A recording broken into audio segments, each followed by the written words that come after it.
streaming, not start screaming. It's okay. There we go. We're live. Poop potato time. Poop potato. Alright, 10 Hootsuite. Hootsuite. What's up, everyone? Matt, you're barely in the picture here. I know, because we're not live yet. Or we're not we are live. We're streaming. Yet. Ah, fine. We're streaming. People can see us. This is the thing. What if I don't want to be seen right now?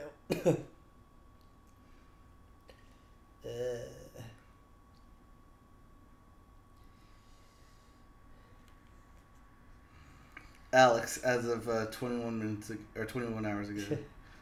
Sometimes when I'm sad, I think about Mark Sanchez and his butt fumble. I know. I like that. That's tweet. awesome. I like the tweet. Yeah. It's too Forever good. the butt fumbler. Too good. Speaking of, we have our party on Sunday. Oh, nice. At Michael's, so I won't be here. Also on Saturday, I won't be here because I'm supposed to go over to clean my house. Okay. And then my dad's birthday too. Okay. So taking. I'm glad you're telling literally everyone this right now. I'm telling you. Cool. I keep meaning to pick one of those up. The $5 cravings deal at Taco Bell. That all sounds pretty good. It actually is. The burrito, the cheesy gordita crunch, and a taco, and chips, and a drink. It actually is pretty good. $5, it seems like a good deal. Yeah. Because I did all of that. Yep. It's a lot of food. It's a lot of good food, too. It's not like terrible. It's not a terrible box. Although the burrito is pretty small, huh? The burrito? Yeah. Nah, it's about the size of the regular burritos. Okay. There it is, docs. Okay. Okay. We're ready to do this thing. What up, people? Well, I mean, as ready as I'm going to be. Alright. As ready as I possibly can be right now. You know we got some juice in there if you want it. It's not juice that I want to drink. As I said, if you want it. Yeah, it's pineapple. But if you want some, pineapple. but if you want some news this week. News? Yes. News about juice. This is Juicecast. Yes, where we follow O.J. Simpson and everything that he does. Oh, God. No. This is the Media Boat Podcast. Welcome. Come on. Do the rest of the intro. I'm dying here. Okay, hello. Welcome to the Media Boat Podcast, where your source for things about the media that happened this past week. And coughing. And Matt's being sick. But I'm not sick. At least I don't think I'm getting sick. Actually, I think I pretty much gave it to you. Yeah, I think you gave something to me. Yes. If you know what I mean. Oh, I know what you mean. So yeah, it's the Media Boat Podcast. We talk about movies, television, music, and video games. Not necessarily in that order, but sometimes in that order. Yep. We have all the hottest news and reflections about stuff that we watched and played. So let's get rolling right into it. Well, first of all, it's January the 17th. January 17th or 18th? 17th. 17th, 2018. Yep. This is I think this is actually episode 106. I think I said that last week and I was wrong. Last week was 105. So this is 106. Right. But yeah, let's get rolling right into it. We always start with, of course, the box office number. But before we start with that, let's introduce ourselves. He's Matt. I thought I'm you Mike. already said my name, so You I didn't figured say you your did name. that. You said. Wow. That was sick. Okay, we're going to get through this as fast as we can, because this ain't looking good on you. You can totally hear it in my voice, too. Yep. So let's get right to it, to the box office. Yeah. So, number one in a surprise event is Jumanji. Yet again. Yeah. We were wrong. Yeah. Easily. Yep. $35 million it made, which is only a 5% drop from last week. Yeah. Which is severely impressive. It has racked up $291 million so far. Making it one of the top movies top earners of 2017. Yeah. Number two was The Post, getting that wide screen debut. But how much of a bump did it get? 1,257%. That, when I saw that, I was like, yeah, that's awesome. Yeah, that's what happens when you go limited to From wide. like basically 50 theaters to 2,000 to something theaters. Yep. It made $23 million to make it number two. The Greatest Showman still hanging in there at number three with $16 million. Got a 17% increase because this past weekend they had a bunch of sing-alongs to go with it. They sure did. Which is really great because that soundtrack is the best thing about that movie. Number 4 was The Commuter, which we thought would be number 1. Yeah. With 15 million. And rounding up your top 5 is Paddington 2 with just with 15 million as well. But Paddington 2 is the interesting one here because it's got 100% on Rotten Tomatoes. Yeah, I mean, the first one was really well reviewed too, so this isn't super a surprise. But at the same time, it's good to see a kind of a smaller movie.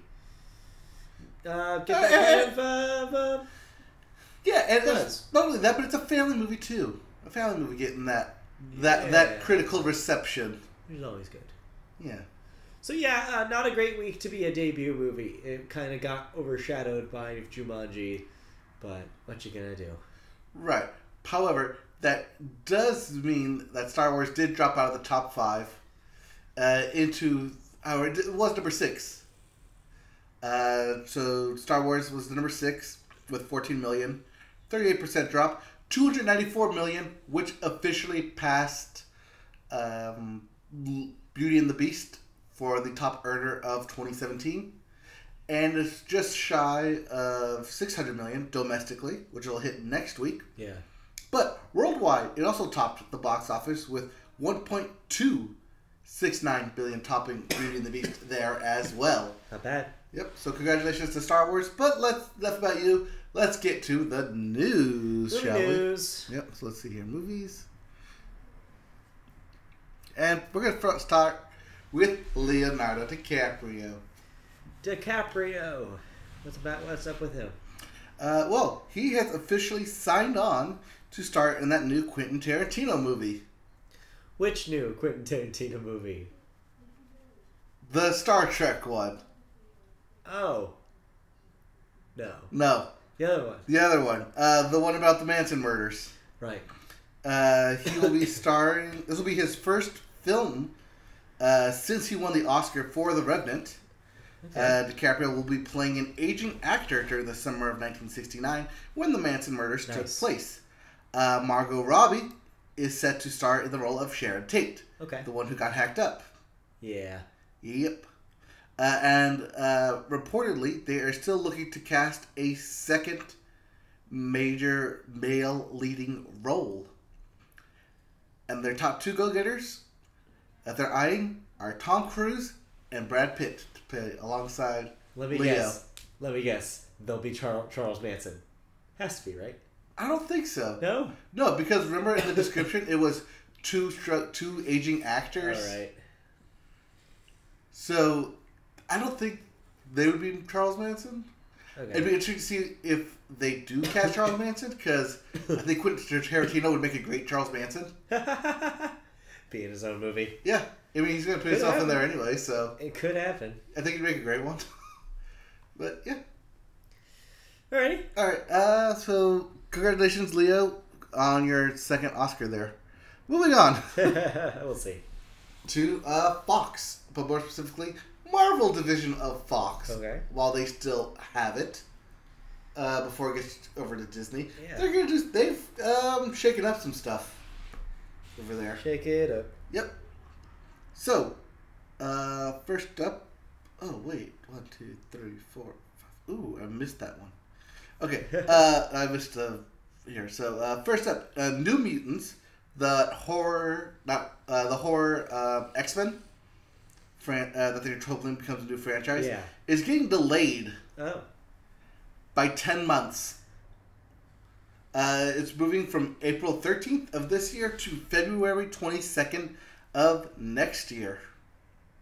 This was partially influenced by the film's potential for international market, as seeing as it would release in April would interfere with the Deadpool release. Okay. But that's because they moved Deadpool up. Was supposed to come out June 1st, now coming out May 18th. Oh, okay. Which is 2 weeks after Infinity War. Oh, jeez. And 2 weeks is 2 weeks earlier than its previous release date. Crowded. I think they're trying to steal money away from them because they saw how popular Deadpool was. Yeah, maybe. So instead of letting Disney Marvel have all the fun, Fox Marvel's gonna try and take some profits for them while it's there. Well, they still can. Yep. But to top it all off, the Gambit solo film was pushed back from February 14th, 2019 to June 7th, 2019. This is mainly due to them losing yet another director. Uh-oh. So first they had Doug Liman, but he already left the project due to scheduling issues, so they had to bring in Gore Verbinski. Oh, right. But he's having to leave because of scheduling issues as well. Of course. This means that they're looking for a new director for the Gambit film over at Fox, or it could be pushed over to Disney Marvel instead of Fox Marvel. We'll see what happens. Yeah, we'll see. Nothing's concrete here. It's just that this Gambit movie just keeps pushing back, and back to a point where maybe Channing Tatum should just direct it, since he's also going to star in it. Yeah. And he's just be the only one there that's like actually actively pushing for this thing to happen. Think he'd be an okay director? I think so. He did Magic Mike. Magic Mike was a success. He didn't direct that. Yeah, he did. 2? No, the first one. No. That's Steven Soderbergh. Okay, the second one. No, maybe he's not a director. Maybe it's a good time for him to be a director. Well, we'll find out. Alright. Okay, moving on. Let's see here. So I didn't have this story, or I have the story written down. It's about EuropaCorp. EuropaCorp? Yeah, EuropaCorp. You know, the Les Besson Yes. run studio. Yeah. I don't have a picture for it. I forgot to put a picture for it. But after posting an $83 million net loss in the past 6 months and a $136 million loss for fiscal year of 2017, the company has begun laying off people. Ah. About 22 employees will be let go from EuropaCorp as it initiates the process starting January 11th, this past week. This is to set up a new organization. This would be realigning its content strategy to concentration of 2 English feature films, 2 French feature films, 1 English TV series, and distribution and international sales of other small projects. Oh, only those things. Only those. It's a lot. But because they're a bigger player in France and Europe than they are out here, they're going to focus more of their attention over there than put money into over here. Is this all just the eventual results of Valerian totally bombing? Actually, not only this is due to 2 films that they made last year that underperformed. One is Valerian. Yeah. Name the other film. I have no idea. The Circle. That was them? Starring Tom Hanks and Emma Watson. Oh, wow. Yeah, that one came and went. Yeah. That was EuropaCorp as well. Huh. Okay. Alright. But, another studio, Lionsgate. This news came out today, and it'll be really interesting to see what comes of it, because this could be big. This could be a huge thing. So, Lionsgate is looking for a buyer. Or more so, people are looking to acquire Lionsgate. As according to Deadline, Amazon, Verizon, and a possible CBS Viacom merger are seeking to acquire the company. Huh. Lionsgate has had trouble finding a stable franchise since Twilight and The Hunger Games. So far, the prime candidate would be a tri-merger between CBS, Viacom, and Lionsgate. Oh, jeez. Where they would have a dominant broadcast network, blockbuster films like Transformers, Mission Impossible, and The Hunger Games, as well as a TV library, which would include Mad Men, Orange is the New Black, SpongeBob, and the very popular Teen Wolf. Not to mention all of the big horror movies that come out of Lionsgate as well. Yeah, and the entire Nickelodeon library. Yeah, this is looking to be like one big possible merger, or a buyout by either Amazon, who needs more content, or Verizon, who's looking to get into the content streaming service. I mean, the easy answer here is Amazon, because as we've gone over in this podcast, they got money to burn. They have money. And it makes sense, because like you just said, they need content, and Lionsgate's built-in content. But the Viacom one is the scariest one, because if Viacom buys them, I mean the combined one with CBS and right, two, the tri-merger. that's the scariest one, because then you get yet another gigantic corporation. Then the wild card here, and I think that probably my money would be on, is that what you said about Verizon. If Verizon wants to make a play, that's how they do it. Right. I mean, so far Verizon, I mean, just like what AOL did back in the early 2000s when they bought Time Warner. Bought Time Warner. I could see that happening to get as Verizon's play into competing with Comcast. Yeah. And starting that ball rolling. I think it makes the most sense. Yes, but it depends on how much Verizon's willing to put up. And it depends on who gets there first, because Amazon could get their wave billions of dollars in their face and it will be all over. Right. Or they could just say, CBS, Viacom could be, we've had this concurring deal with you. We should get first look. Here's what we're offering. You can't go anywhere else. It's possible. That's the other side. So there's different ways this could play out, but the result would be Lionsgate would be swallowed up. Yeah. So we'll see. Yeah. And that brings us to the last bit of news here. Bits. Alright, so first up, just a recap from last week's story. Mark Wahlberg and his agency have decided to give $2 million to the Time's Up Fund after the pay discrepancy whole article came out. Mm-hmm. Alright, so good job on backtracking, making up for it. Next up, The Expendables 4 was announced by Sylvester Stallone via Twitter. that is officially a go now. Okay. And the Emoji Movie was, unfortunately, the first film screened in Saudi Arabia after the ban was lifted. Sure. And immediately after people went and saw it, they put the ban back up. Not actually true. No, not actually true. Might as well be. Yeah, might as well be.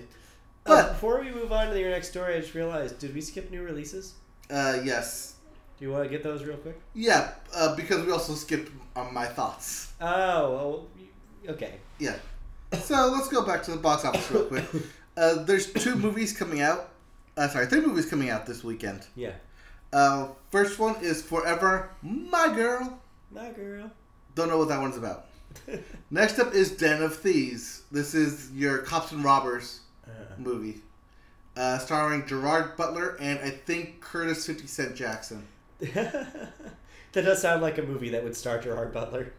Yes. And lastly, most likely your number 1 movie is 12 Strong. This is the Chris Hemsworth leading army people post 9/11 on horseback. This is the Clint Eastwood one? No, this is not the Clint Eastwood one. That's the train. I don't remember. No, this is the war movie. Basically, it's your first war movie of the year. I saw somebody on Twitter making fun of this movie's poster because it uses the same font as like 6 other movies that are also bad, and so she was like, maybe just a good tip, don't see any movies that use this font. Yeah, good enough. Alright, and that quickly brings us to my thoughts. So I saw The Post.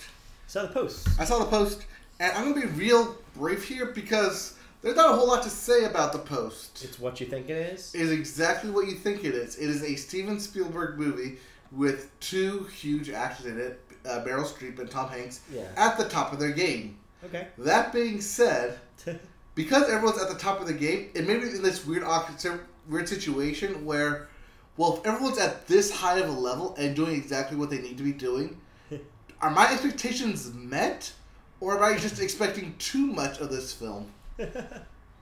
Because this film, for me, falls in the same line as Spotlight, which came out a couple of years ago. Sure. Because they're basically about the same subject as, newspaper and investigation. But for me, Spotlight had more going for it because there's more like action involved. There's more of the characters doing stuff rather than The Post, which was stuff happening to the characters and them reacting. Okay. it's not so much investigative journalism as Spotlight is. Right. Spotlight's all about investigative journalism. This is not quite that. This is more like things are happening and they're just reporting on it. Yeah. And then there's a point of, do we report on it? Do we not report on it? Yeah. And it basically, this is the origin story of the Washington Post and how they went from the little local paper to the international, the major headliner now. Yeah. Whereas when people talk about the Washington Post on a daily basis now. Right, yeah. Because this is back when they were competing with the New York Times about publishing the Vietnam papers. And basically what sparked all the Vietnam riots. Got it. Behind Nixon.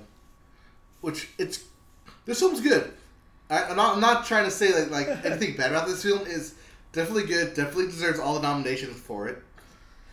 It's just that when you have such high caliber actors doing such high caliber work on a consistent basis, it makes you wonder if you want more from them or different from them, or is that possible? Is that possible? Yes. Yeah, it's in this weird situation of I love everything that's happening.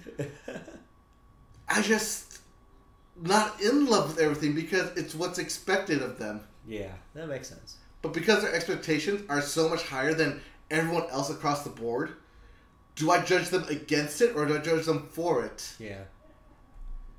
That's a tough one. It is a tough one. So would you say see it but with an asterisk? Yeah. That's what it sounds like? Yeah. Because you're definitely not telling people to wait. Oh, no. This is... Yeah, you should see this film. It's good, like, on terms of, like, just the business of the paper, but also just in good terms of just acting. Meryl Streep is great in it for the last 30 minutes. Because she basically just... She's like a shark in that movie. She's just in there, and you see her walking around, pacing, just biding her time. You wait for her to do something, but she never does until the very, last 30 minutes of the movie. Then you're like, yes, there's that Meryl Streep. Give me the Oscar nomination I was looking for. That being said, she won't win anything. I think Laura Dern's too good in 3 Billboards. Frances McDormand, you mean? Yes, Laura Dern. Laura Dern. Yes, Frances McDormand. Yes, Frances McDormand is too good in 3 Billboards. But, yeah, this is definitely a good movie.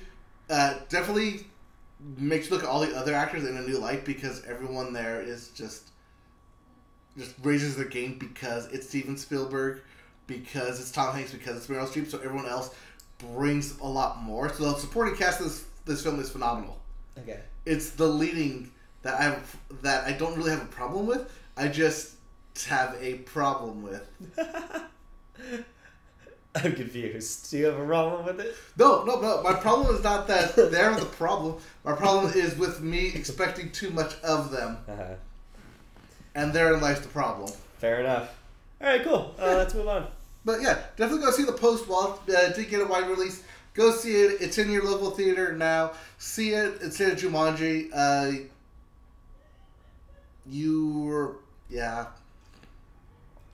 It's good. It just not a whole lot of stuff happens. A lot of stuff you think's gonna happen. A lot of stuff eventually does happen. It's just gonna take a while to get to all that stuff. All right, okay. Moving on to television and sports. So, NFL happened this past weekend. And it continues to happen. But yes, we had our big divisional games. Yes. Divisional games where the Patriots, rightfully so, stomped out the Titans. But the other 3 games were nail-biters to say the least. Oh, yeah.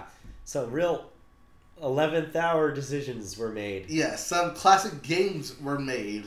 Some hearts were broken, and some dreams were uplifted, and someone in the good place is a huge fan. Someone was put in the good place.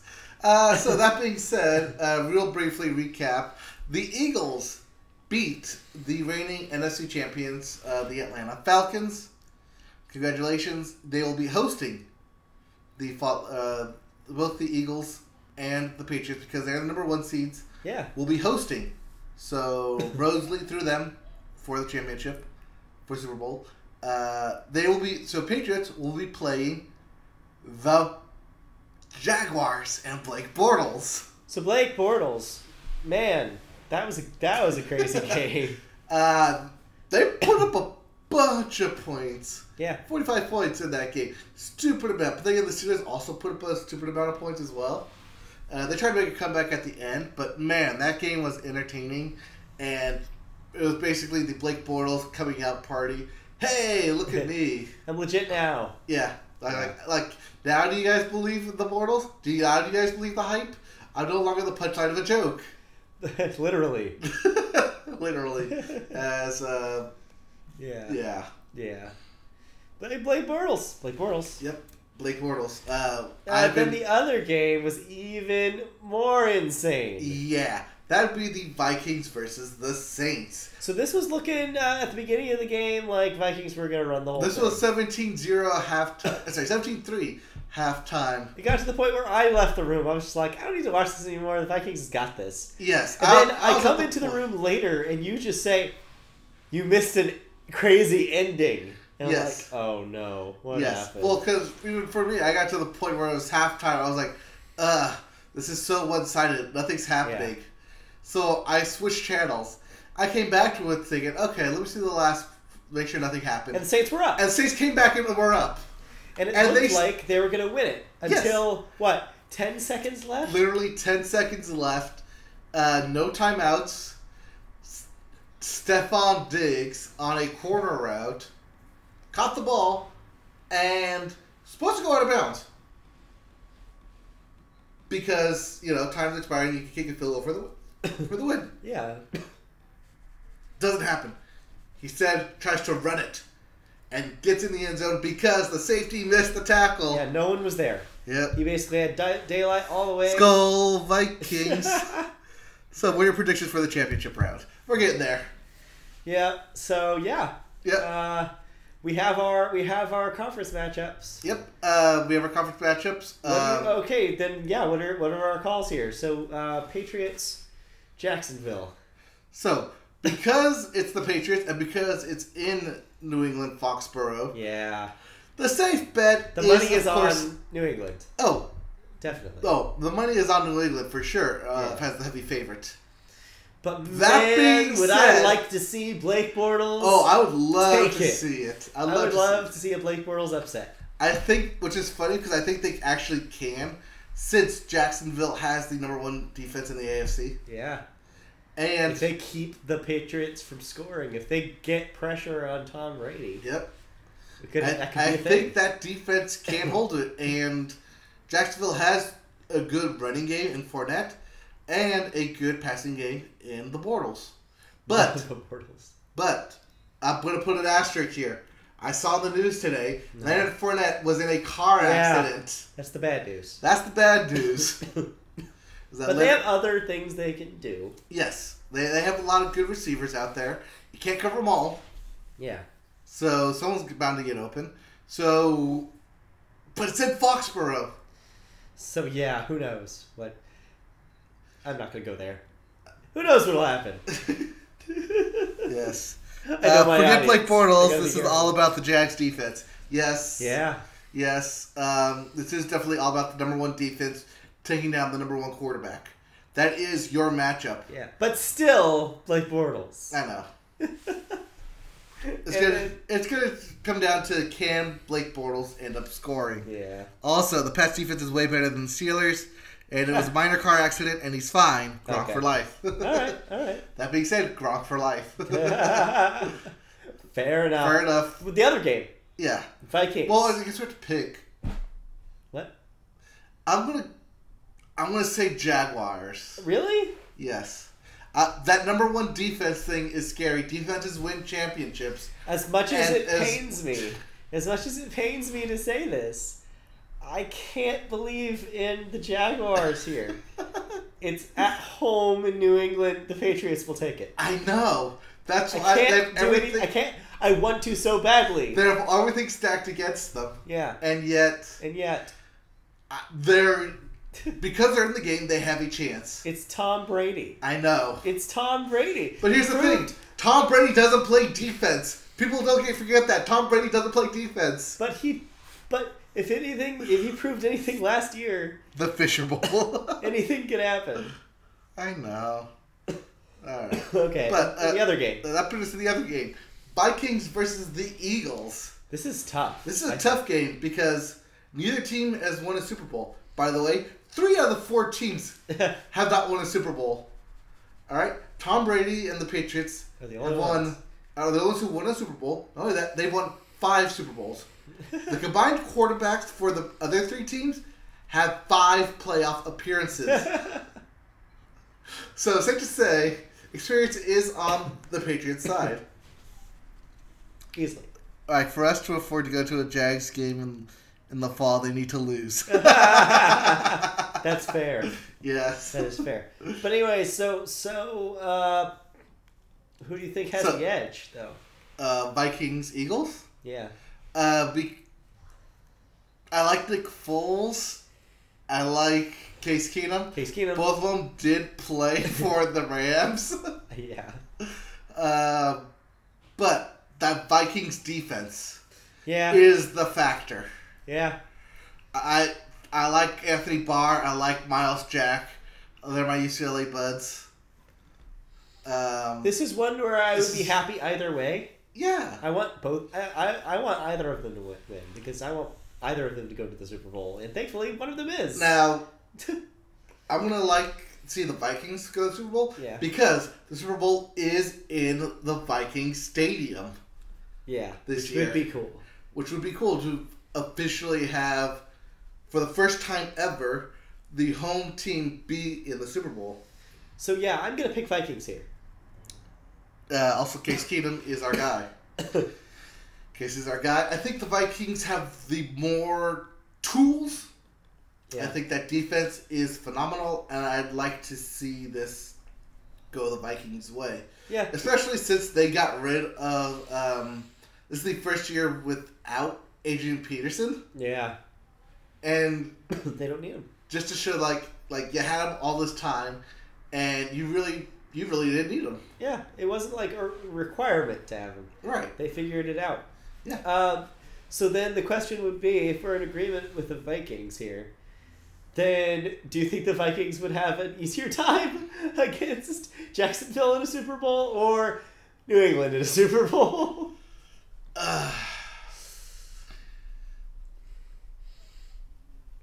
The easy answer here is you say Jackson. Yes, you would think that, but the fact that they're even able to get to that is just like you can't knock them for getting that far though. That would be a fun game too, because I wouldn't. Again, it would be one of those situations. Be like, I'd be happy if either of these guys. Yeah, which is what we're in. We're in a situation where anyone from the NFC, we're gonna be happy they get in. Yeah. It's the AFC where I'm just okay. You want to see the Patriots in the Super Bowl again? You know my thing about Tom Brady and the Patriots as a whole. I'm going to put that all on the side right now. I'm just talking about what's interesting about a game, about a Super Bowl to me. Yeah. And I think it's the halftime show. Yes, also that. But also having teams that haven't been there before is incredibly exciting. Oh yeah. And that's what I want. I want 2 fresh-faced teams. That's my dream Super Bowl. And that could happen. So you want Jaguars? Tom Brady is better than Bortles. Come on, dude. It's easier time with the Jags. See. Yes. But yeah. That's what I want. Like, in an ideal situation. That's not going to happen. I'm going to have to deal with another Patriots Super Bowl. Yes. But I will deal with it. You'll deal with it in your own time. As for most of the country will be, I don't know, dealing with it in their own. I'm just ready for the Justin Timberlake to make a fool out of himself somehow. Your team Justin?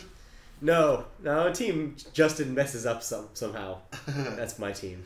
Okay, your team filthy. Ew. He already messed up. Anyways, so yeah, those are the championship games this Sunday. We've talked so much about this, so it's time for us to move on. Yes. I agree.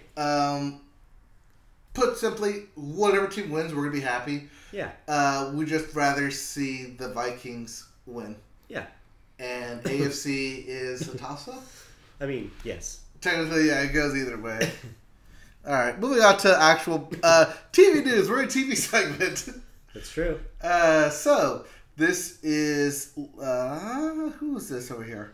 That's Aziz Ansari and his Golden Globe. Yeah. We don't need to get too far into this. There have been no like official announcements about anything that he's involved in being like paused in production or him being removed from anything. Right. Nothing serious has come out of this career-wise. But if you're Aziz Ansari, it's not a great time to be Aziz Ansari, I think is the ultimate lesson here. So what do you have down here? Oh, I have the New York Times article. Because I know the story, but... Oh, what story do you know? What happened, but what do you have down? That's why I'm curious. Oh, I have the New York Times article that okay. they, because I trust the New York Times over some blog. Okay. Then answer the question I've asked you 3 times. Oh, I think Aziz Ansari did nothing wrong. Okay, and why do you think that? Because did you read the article? Yes. Okay. Yes, I did. Why do you think that? Why are you not answering any of my questions? Why do you think? Teen wardrobe malfunction. Why? Yes. Why? Because the woman in question met Aziz at a party. Yeah.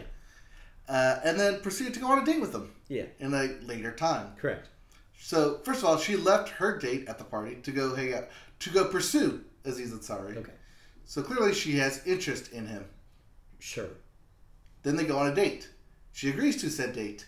Interest still in him. Okay. All right. Let's see where else go here. The date, in general, the date went pretty awkwardly. Yeah. To say the least. Yes. That seems clear. That's clear, to say the least. From what I read, sexual acts were performed. Yeah. And then it got to very physical, to which point she said no, to which point Aziz stopped and they sat on the couch very awkwardly and watched TV. Until the end of the date. Okay. Nothing more went further from that, other than just Aziz is pretty bad at dates. The woman didn't voice any concern or discomfort until the very end of the date. Yeah. And of course, in the following text message, the following day, when she said that it was one of the worst dates she's ever been on. Yeah. So that's pretty much what I got. What do you have?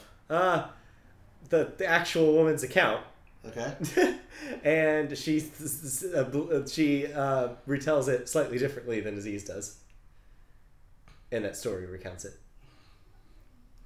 Her account of the story suggests that he did not necessarily stop when he was asked to, and that there was a little bit of a delay to get before he actually stopped doing things to her.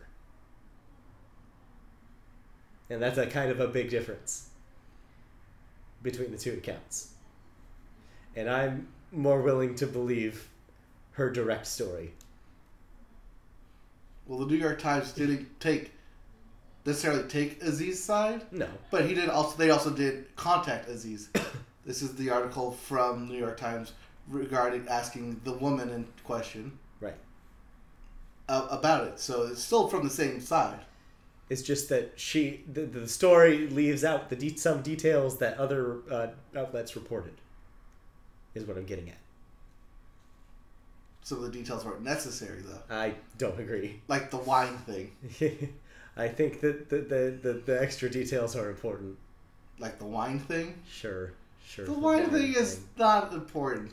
Anyways, long story short here is I think that the fact that we're having this kind of different interpretations is also kind of what the internet's been doing the last week. Yeah. It's been really interesting to see people kind of come on both sides of this thing. And I don't know how much of it is because we all want so desperately to still love Aziz Ansari. I don't know how much of it is fatigue about hearing too many of these stories. I don't know how much of it is, all sorts of things. But It definitely seems like people are coming out on camps about this, when I don't think there needs to be camps. I think ultimately we need to take another look at what consent means. And, like, I think ultimately there needs to be a conversation about what are realistic expectations for consent. What are realistic expectations for dates when things get sexual? I don't know. Yeah. I think that there's a conversation that needs to be happening. But I think if you're both naked, looking at each other, don't you think that's going to go somewhere? So the fact that so what you're getting at is the assumption of interest, and I like how you opened this by saying, well, she expressed interest because she was pursuing him, etc., etc., etc. Right. The problem with that logic is that it leads to a world where the assumption that the person makes is that that's going to remain the case throughout the rest of the night. But what happens in a lot of cases, and what clearly happened here, she wasn't necessarily on board anymore by the end of the night. I've had this happen to me, not with sexual stuff. But then couldn't she have said... With a date, where it's like, by the end of the date, she just decided she wasn't into it anymore. But then couldn't she have said at any point during that time, well, I'm going to leave? You realize how difficult that is to do. No. Okay, maybe not for you. But for most people, especially people who have been trained not to make things awkward on a date, right? I am the king of awkward dating. I know, I'm sure you are. But I think that's a bad example because that puts her in a position where she had to be like the poo-pooer. No one wants to be the poo-pooer. You know, she wasn't necessarily... You can't just say that she's like, oh, well, she didn't say anything ahead of time, so that must mean that she waited too long. Well, it's also... No. Well, if you're not going to say no... Again... Does that mean no? Or does that mean... Again... okay until I say something? That's why there needs to be a discussion about consent. But that's also why the article is being hounded upon by different media outlets because she waited so long in the article to verbally say no, that Aziz isn't supposed to just read her mind about what's right or what's wrong. The problem with that is that read your mind has nothing to do with it. He just needs to understand what a lot of guys need to understand, which is consent is not saying no. That is not what consent means. Consent means they ask you and they give you a passionate yes. That's what consent is. You have to get a yes. The absence of a no is not a yes. It's a very common misconception.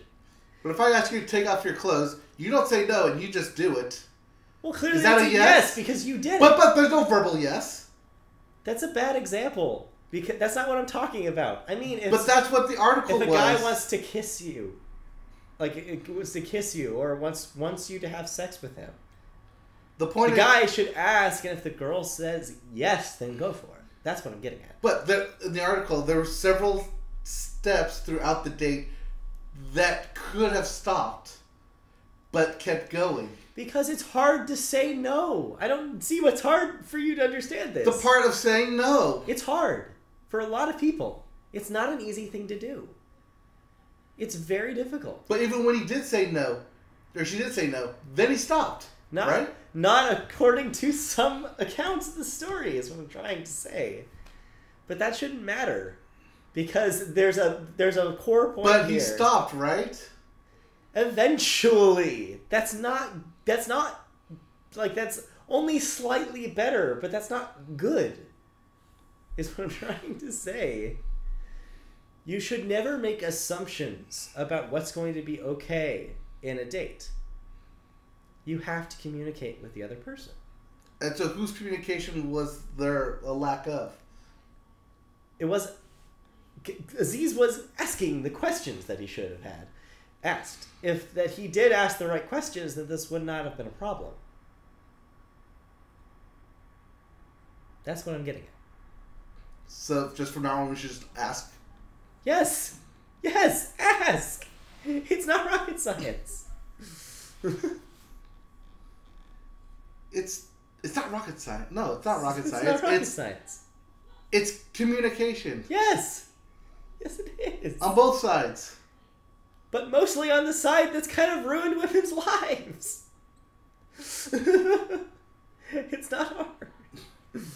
I'm just saying that guys can be better. And I think to sweep this one under the story is not helping that narrative advance. Like, don't be quick to dismiss something just because it seems like, oh, well, it's not as bad as these other things. Just saying. Consent takes, or the lack of consent, takes all sorts of shapes and sizes. Anyways. I think we got too far off topic. Yeah, not really. But okay. Anyways. Moving on to... What is that? There we go. You. Moving on. TV news. TV news. Yes, that's what we're talking about. TV news. Oh, is that what we're talking about? Yes. Conan, the comedian, is heading to Haiti because the president said it was such a great country to visit. He's going to explore and make new friends. This is a part of Conan's frequent segments on TBS's show, Conan Abroad. Yes, where he... Or Conan on the Road, or whatever it is. In the past, he's visited Cuba, Armenia, South Korea, Mexico, Berlin, Qatar, and Israel. Yeah, that seems pretty cool. Yep, so now he's going to Haiti. Good for Conan. Get on that. Yeah, that'll be cool. Yep. All right, moving on to the big show on TV, Modern Family. Finally calling it quits. Wow, finally. Yes. Showrunners and co-creators of the show finally announced that they will be ending with the 10th season. Because otherwise the ensemble would need to negotiate new expensive deals with ABC and 20th Century Fox. And they decided, now you're done. Yeah. The show just passed its 200 episode mark. However, its viewership dipped from its once lofty 14 million viewers to only 5.8 that watched the 200th episode. Yeah. The show has earned 22 total Emmy wins for its cast and crew, and has made top earner of Sofia Vergara with 41.5 million in the past year. Dang. Not only that, but each of the child stars make at least 100,000 per episode. Jeez. So, and then they still have 10th season to go, so that's at least 22 episodes. Yeah.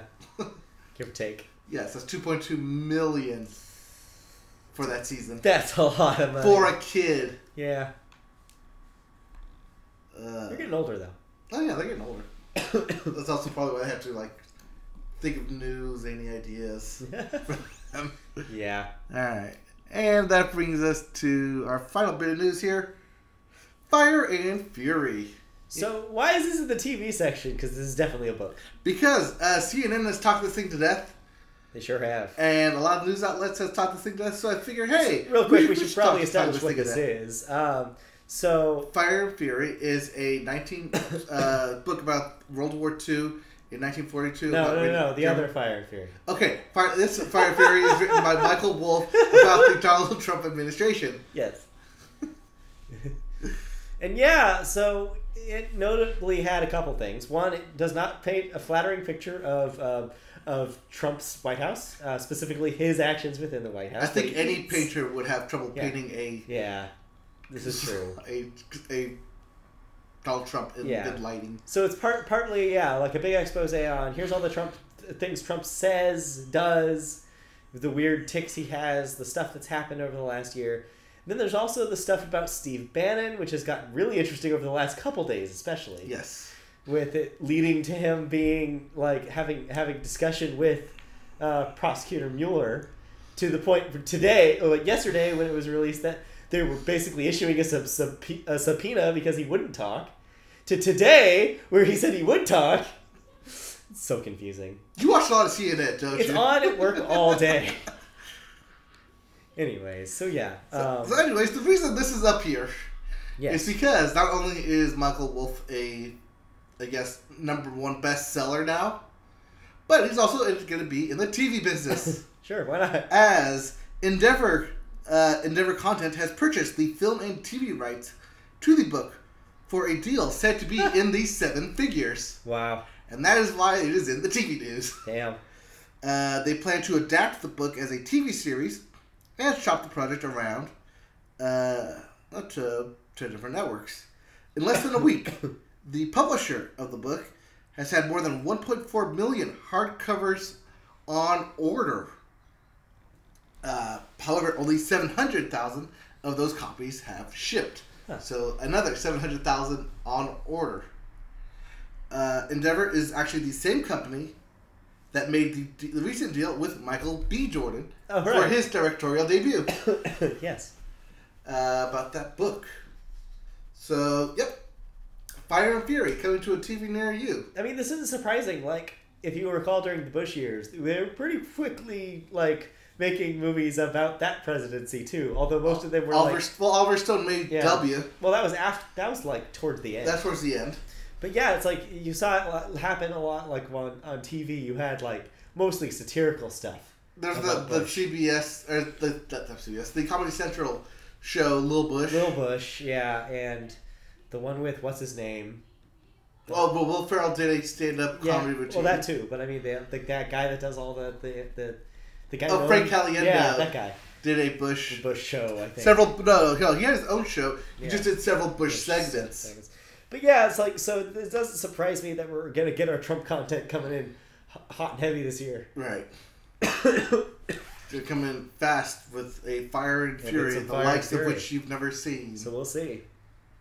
Likes of which the world has never seen. I've heard that before. I wonder where. All right, is that it for television? Well, we have one last bit of our thoughts, real quick. Okay. On the new show by The Lonely Island. Well, do we want to do this now, or do we want to do this when we do a couple episodes into our we can talk about it real quickly about the pilot. Okay. So first of all, let's establish it is not created by. They don't even get a created by credit. No, they're executive producers. They're executive producing. So what power they have is probably more of a consultant role, if anything, and some financial help. Right. But it's actually created by the stars of the show, which I didn't realize until today. Until it premiered? No, today. Oh, okay. But yeah, so yeah. So the show's called interesting. Alone Together. Yeah. And it depicts early 20-something? You know what I'm saying? Yeah, it seems like they're in their early 20s. It seems like they haven't 100% like found like careers. They're kind of like in this like post-college like kind of scene. Yeah. That's the vibe I get. And it happens to focus on two people who are of opposite genders but are just friends. And they make it very, very clear in the pilot that they are not interested in each other sexually or romantically at all. Which is an interesting... Or physically. Or maybe physically. No. So far. Well, so far. None of the above, Yes. seems like. It seems like they are not at all like presented as a will they or won't they couple. This is just, here's a relationship you don't see on TV anymore. Platonic friends. Platonic male-female friendship. The vibe that I got, I was telling you while we were watching this, is kind of reminded me of the Hulu show. The Hulu show Difficult People. The Billy Eichner one. Yes. Combined with the sensibilities of Broad City. So it's like kind of the generational humor like that you get from a Broad City, but the male-female dynamic of people who are clearly very much friends but like ragging on each other all the time. Mm-hmm. And so it combines those two things into one show, and I thought it was all right. Yeah. The joke writing is pretty solid, as you would guess from something related to The Lonely Island. It does seem like they've studied under the Andy Samberg altar for a few of those jokes, for sure. It's definitely got that same kind of vibe. So if you're a fan of that style, like the Andy Samberg style of delivery, this will fit right in. The two leads are likable, I thought. I wasn't a fan of where that plot ended up going in the pilot, but overall I thought it was a really, like, as a pilot is supposed to do, it was a really promising look into what that series could be. Yeah, it's just a pilot, so it's just to see where this is going to go from here. But what they've established is a great comical tone. Yeah. It's great chemistry between the two leads, which you don't see a lot, especially in comedy. Right, yeah. They do seem like... They seem like real friends. Yes. Even though they maybe insult each other a little too much. But that might be... But it's all in good jest. But it seems like the vibe that I got from what's her name? I think her name is Esther. Esther, yes. The main girl. She did an interview with Seth Meyers last night. And we were watching that earlier today before we podcasted. And that's just her sense of humor, it seems like. That seems like her part of the show is that she's just big on the self-deprecating stuff. Right. And so that it seems like the show is just a outlet for that, for her. Which is, you know what, sure, all right. But I'm just hoping that maybe it's not like that all the time, because that's what turned me off of Difficult People. I watched that pilot too. And I was just like, is this really just them, the two of these guys insulting each other the whole time? Like, I don't know if I want to watch 30 minutes of this. And I didn't. No. But this, I don't know. This is balanced enough with enough other stuff that it doesn't have the same problem, at least. Right. But my problem, or not really much of a problem, is does this belong on Freeform? Yeah, I think that they probably took the deal they could get. Yeah. My worry is that even if this is good, Freeform will it find an audience? Yeah. Because the last thing I really liked on Freeform, also produced by The Lonely Island. Think about it. Sketch comedy show. That wasn't on Freeform. That wasn't on Freeform? What was that was on Fox. That was on Fox, you're right. Shoot. Yeah, that sounds like, wait, what Freeform? Okay, well anyways. I'm worried that it might not find its audience, just like that show didn't. Yeah. But we'll see. No, that was on Fox on Saturday night. Yeah. They gave it 11 to 11:30. They gave it the instant death slot. No, it's a Saturday night because it went right before Saturday Night Live. Yeah, that wasn't great for it. Yeah, but that also had 3 female leads. Yeah, but we're in 2018. Come on. I know. But yeah, anyways, it has potential. I've got that worry in the back of my head.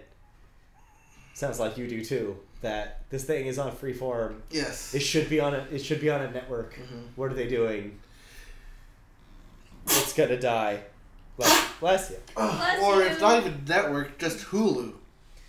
Yeah, I could have seen an alternate universe where that got streaming. Yeah, but I think that they may not have had like a full season in the can to. No, they may have just been shopping it around to networks.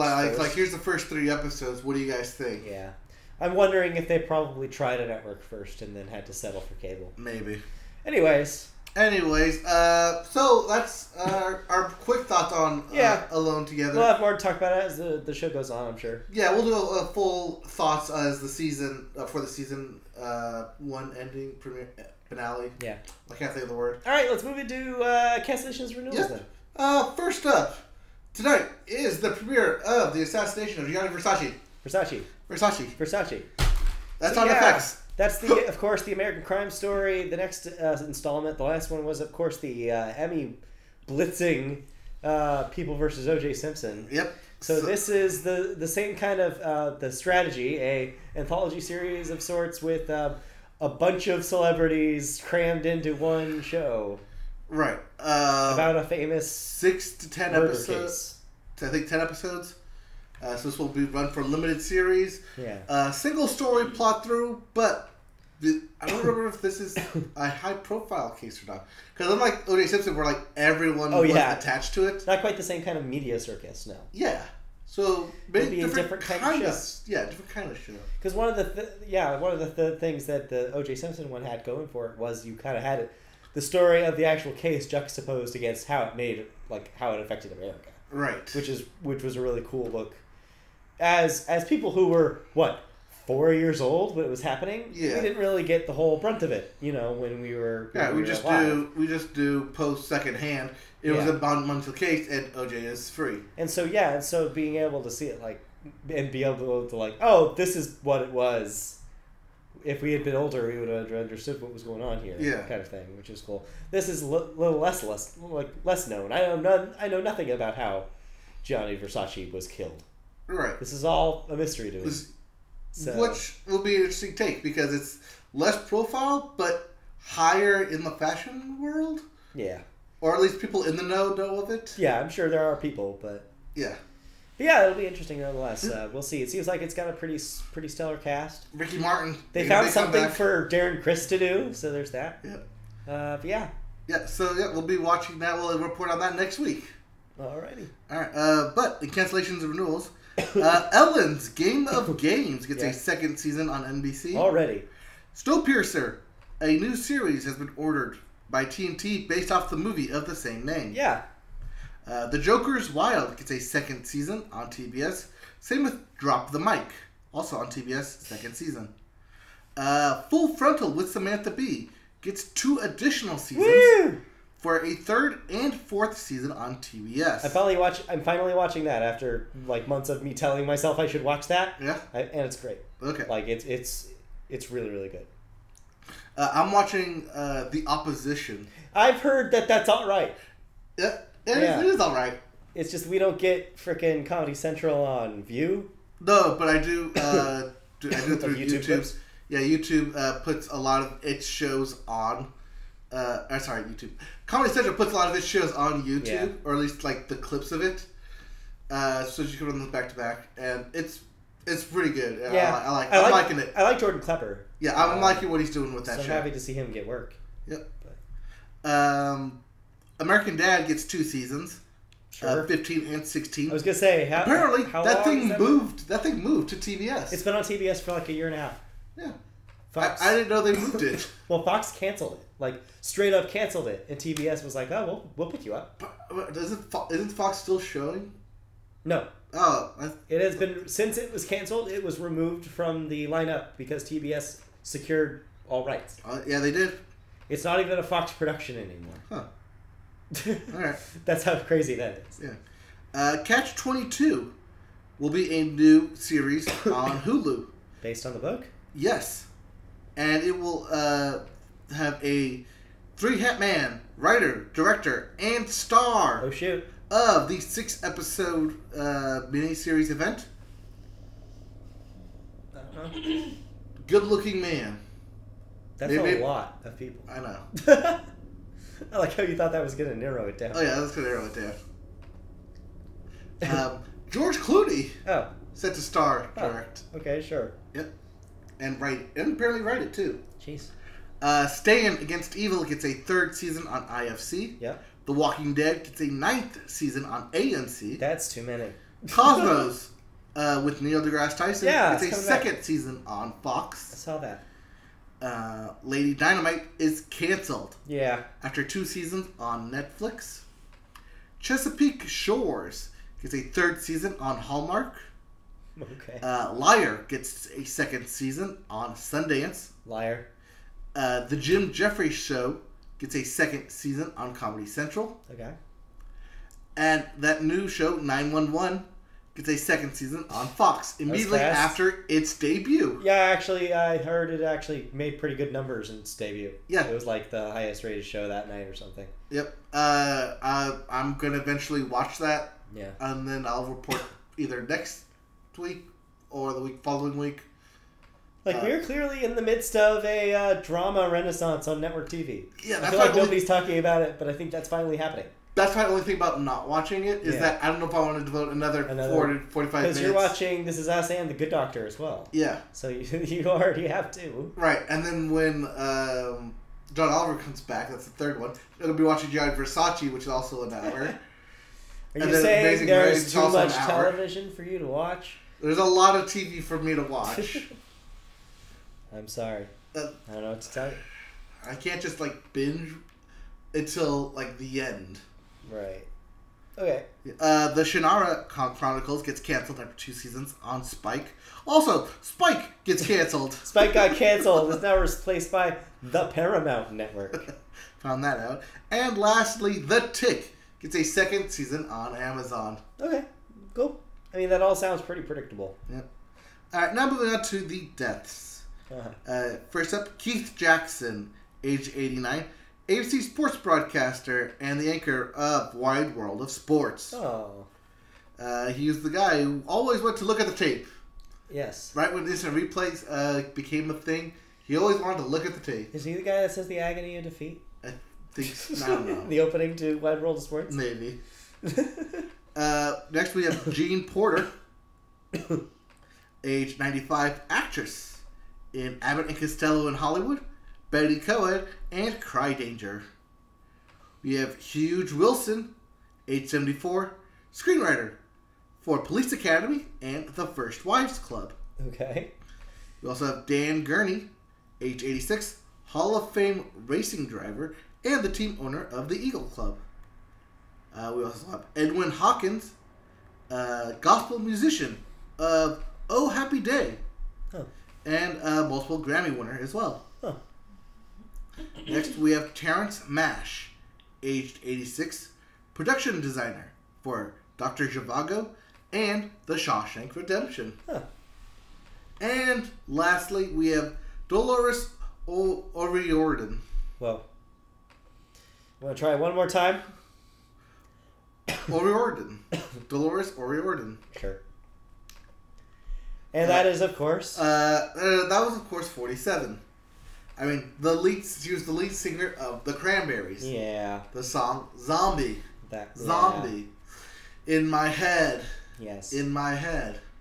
Or the secret best Cranberry song, Linger. But do you have to let it linger? Yes, I do. Do you have to? Apparently. Do you have to? Yeah, that's a sad one. Yeah. Especially young, 47. Yeah, so young. But that does bring us to Billboard. And so... Yeah, it sure does. Speaking of music... what do we have in Billboard? Sadly, not the Cranberries. Oh. I wish. But we're in 2018 instead. So, your number one song in the country is still Perfect by Ed Sheeran. Though, I'm going to note this, and I don't know if this is the necessarily new news, but this week, the Perfect that's on this list is the one without Beyonce. I think that is news. Making me think that Billboard just decided to combine the two. Oh. After weeks of putting specifically the Beyonce duet version on here. I'm guessing that at some point they're like, well, if one of them's just getting a proportionate amount of airplay anyways, let's just call the whole, this is the single Perfect. Okay. So, Perfect, just by Ed Sheeran, is your number one song still. Number two is still Havana by Camila Cabello. Havana, oh na na. Camila Cabello's album also dropped this week, and it's alright. Okay. I listened to most of it. I think I got interrupted two tracks out from the end. But so far you like what you heard, all of it? It's a solid pop album. It's a surprising one. She doesn't go for vocal acrobatics, but she also doesn't go into what I expected, which was, this is just a Rihanna record. A lot of trails. She finds a middle spot right in between where it's not too I'm showing off, and it's not too I'm just so super stoned right now. It's it's a very unique sound that she's carving for herself. And I think the title, the not title track, but the first song off that album is going to be a huge single for her. Not Havana? And it's not Havana. Havana's also on that album, the Young Thug version. But I think that it's a self-titled album. The first song on that record is going to be enormous, and I think that's my prediction for one of the biggest songs of this year. Once that gets so this is the year of Camila Cabello? I think she's going to be huge this year. Okay. That's my prediction. All right, you heard it here first. Camila Cabello, going big. Your new superstar. Number 3, Finesse by Bruno Mars and Cardi B enters the top 5. I wonder if that's about Finesse Mitchell. No, it's about I'm kidding. Fitness taco in my mouth. Number 4, Rockstar by Post Malone featuring 21 Savage. And number 5, No Limit by G-Eazy, who's white, we found out. Yes. Featuring A$AP Rocky and Cardi B. Note that Cardi B is on this list twice. Oh. Which is not the first time this year. Moving on to your Billboard 200 list. Well, if you were expecting a shake-up in the albums, you didn't get one, because number 1 is still the Greatest Showman soundtrack for the second week in a row. Oh, I didn't listen to it this week. Oh, I'm sorry. 2, Divide by Ed Sheeran. Number 3, moving up the list because that SNL bump, I guess. G-Eazy's The Beautiful and the Damned. People figured out he was white and wanted to listen to it then. Oh, that's depressing. Number 4, 24 Karat Magic by Bruno Mars moves back into the chart for some inexplicable reason. It does, doesn't it? And number 5, Stoney by Post Malone. So I know, Bruno Mars didn't have anything. There's The your billboard announcements? as I slowly die. Alright, go die as I read what's upcoming this weekend. Okay. We have A Grave with No Name with Passover. Bahamas with Earth Tones. Cadence Weapon Cadence Weapon? with self-titled album Cadence Weapon. That's a good name. Charlie Puth Ah! with Voice Notes.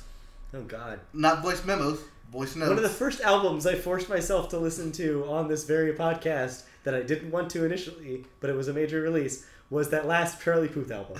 I will not be making the same mistake twice. You don't want to come full circle? Not even gonna bother. You don't want full circle on that? It was that bad. Then how about Fall Out Boy with Mania? Okay. First Aid Kit with Ruins. Huh.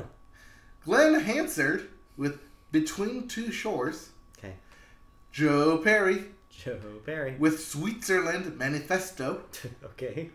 Kimbra with Primal Heart. Sure. Porches with The House. Oh, Porches. The Go Team with Semicircle. Wow, what?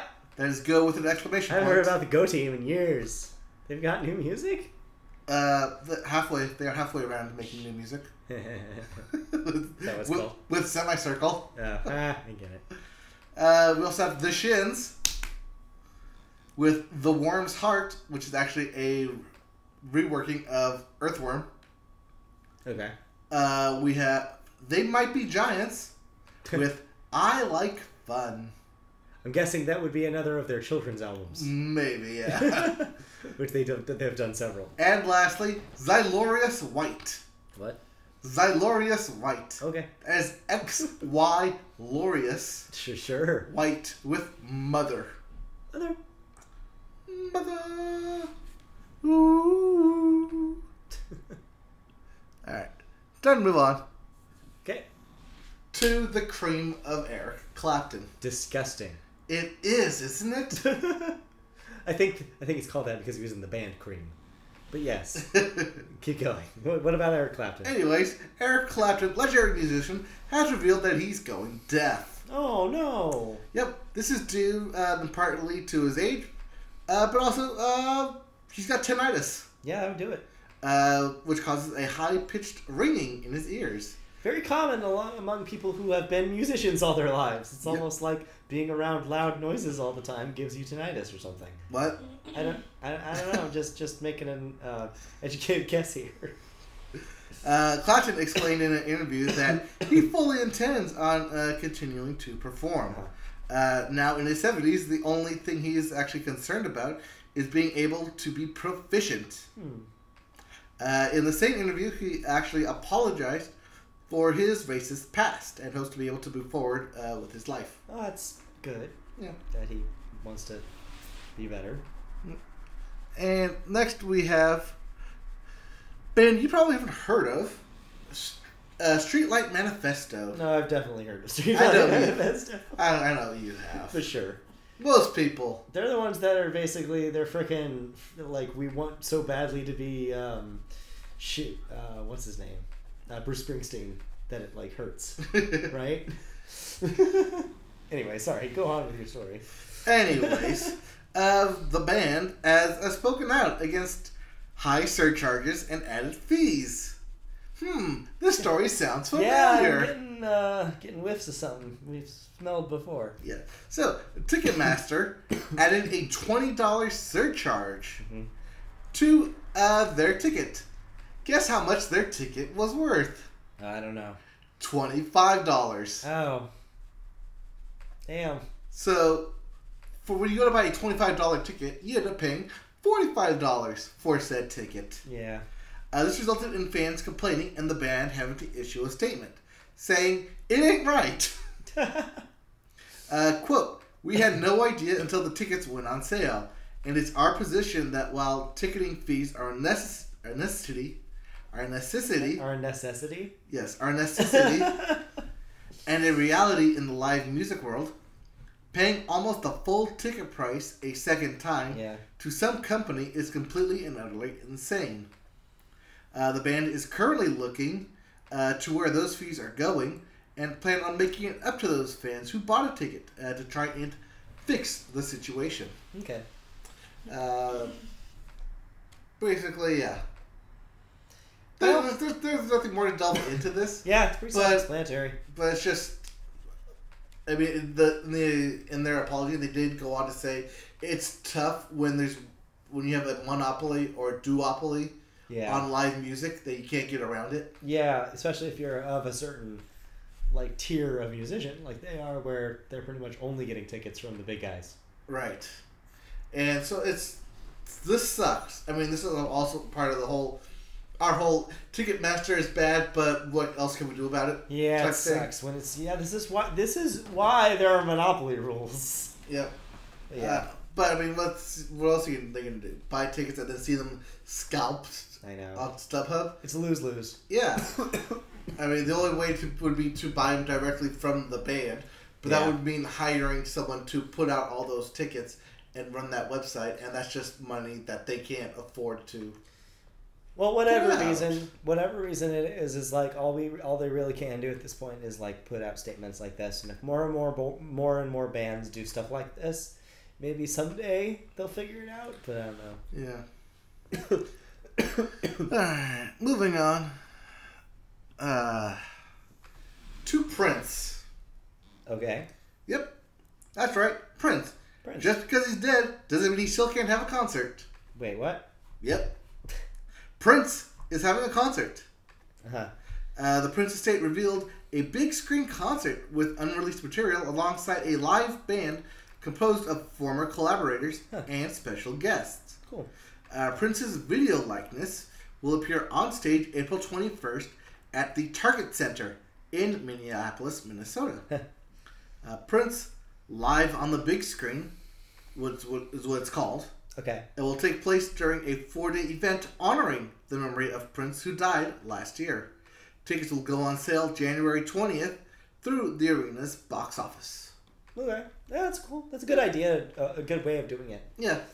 I mean, Michael Jackson did the This Is Us movie. This Is Us? You mean This Is It? This is it. This is us. Whenever I heard This Is Us on NBC, the thing that's been bombarding my mind lately. But yeah, trying to make me cry and not. Shut up. I mean, yeah, this makes sense. I mean, this is better than hologram Prince, which would have been the other option here. Right. They still may do hologram Prince. They still may do hologram Prince. Because it is in an arena, they still may do hologram Prince. Hologram Prince. But for the most part, they won't. Yeah. All right. And that brings us to our last story of the day. The Grammys. Yeah, what about them?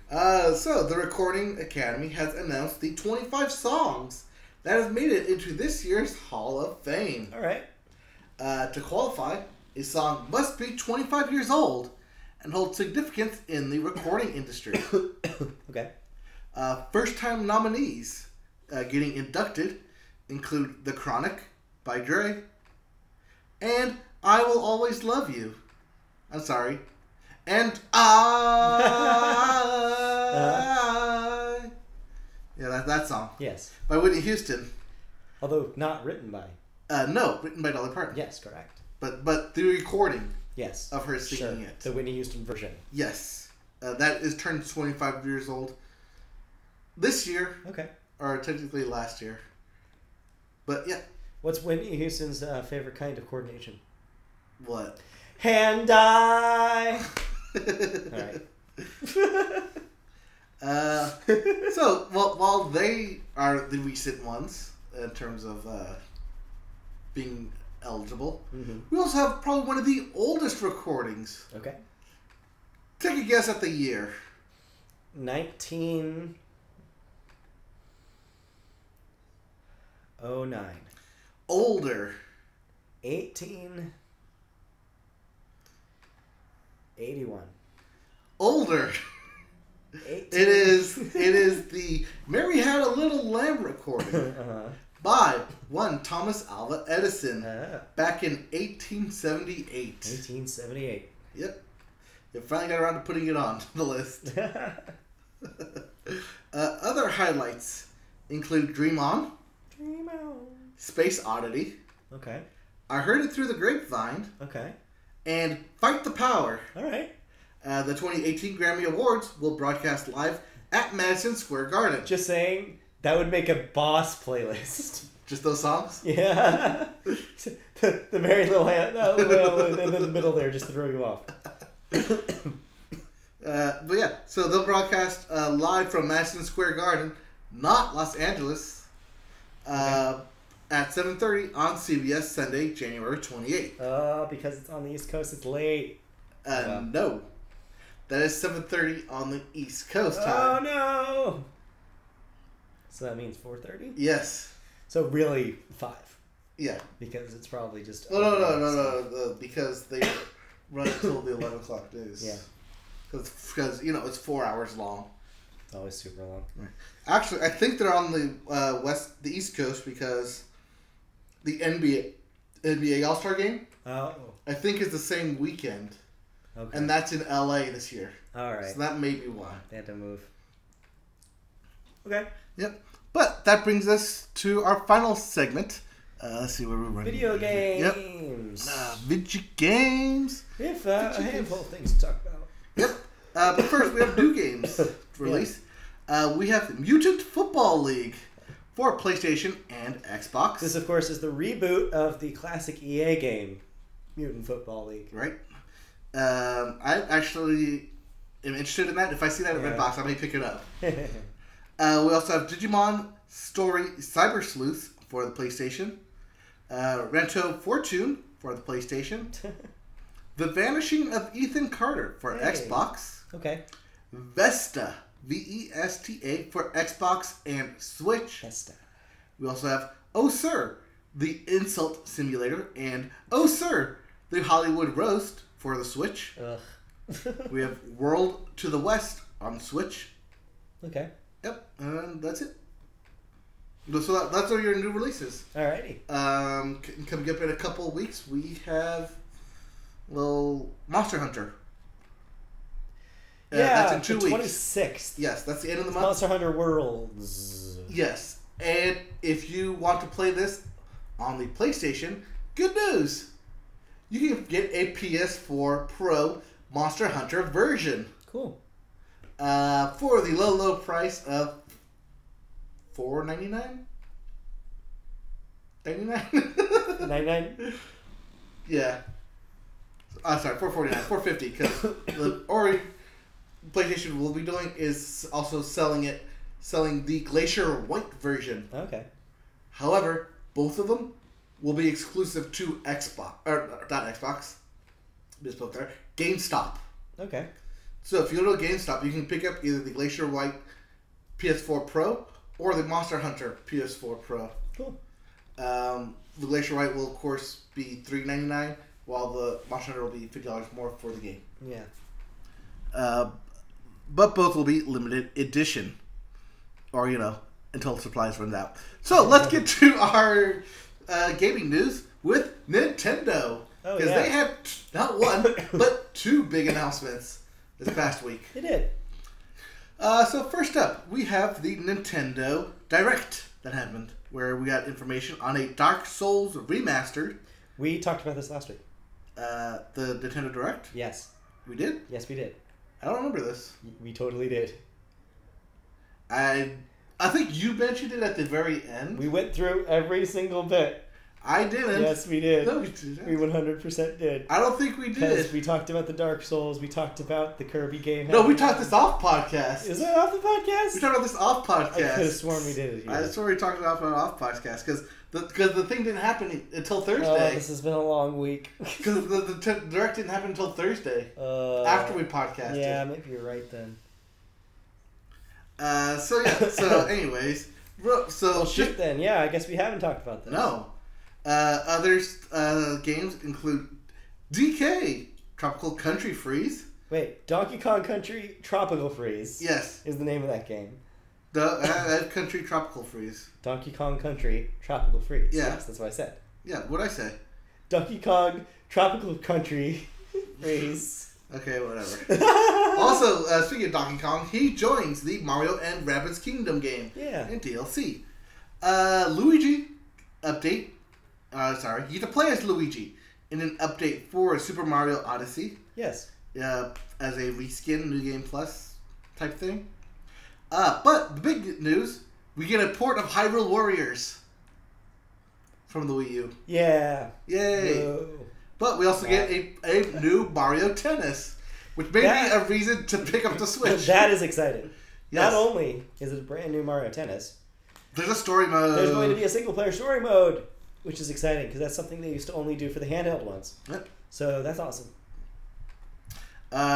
Switch owners will also get a port of The World Ends With You Final Remix. Which is a really underrated game. I loved it back on the DS. Oh, yes. Have you played this? I've not played it. You would love this game. Yes. It's the Kingdom Hearts team. I know, it's Kingdom Hearts team. Yeah.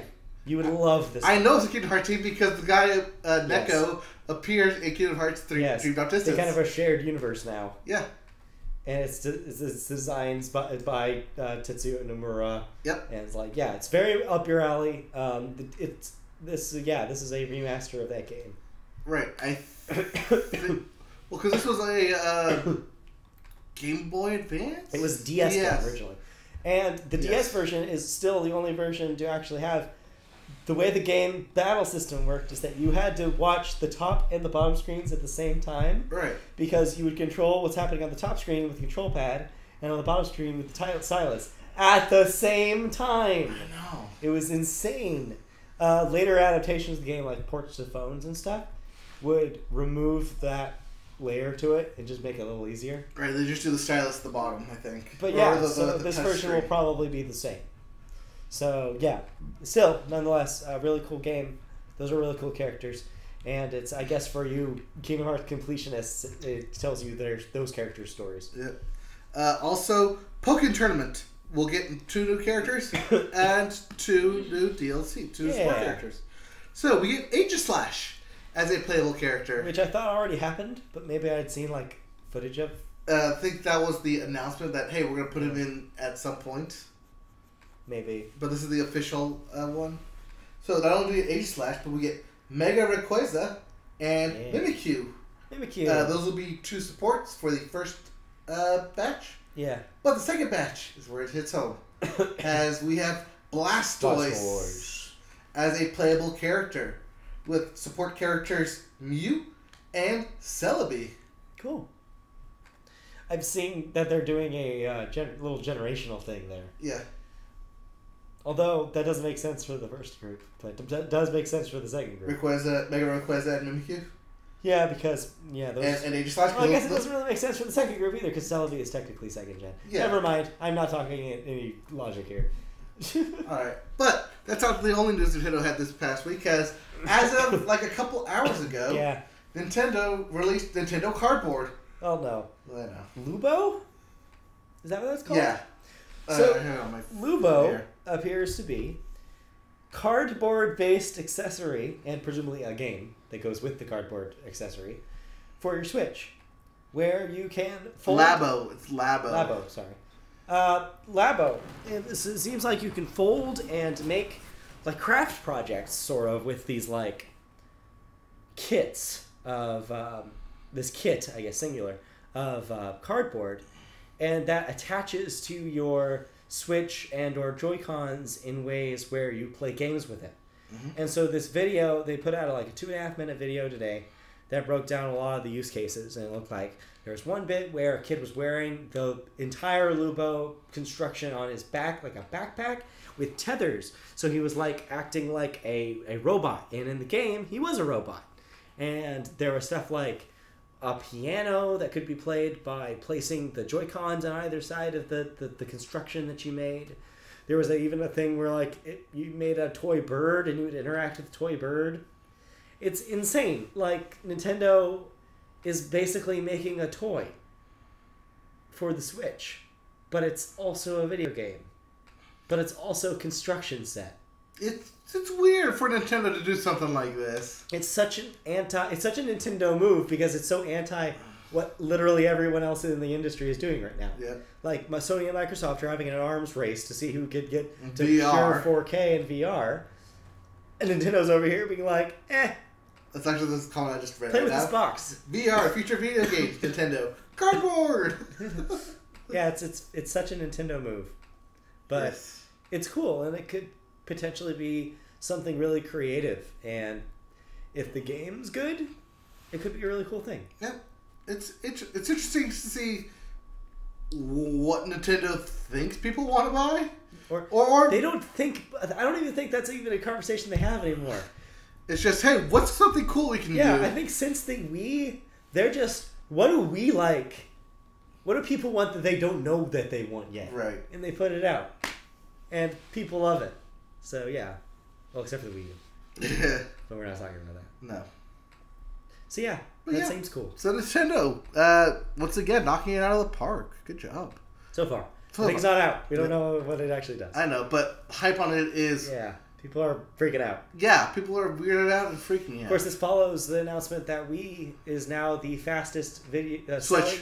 Wii. Switch is now the fastest selling video game system Nintendo has ever made. Yes. Last reported I saw, it sold 2 million units in Japan alone. So it is outpacing the Wii. Which was originally Which had set the record.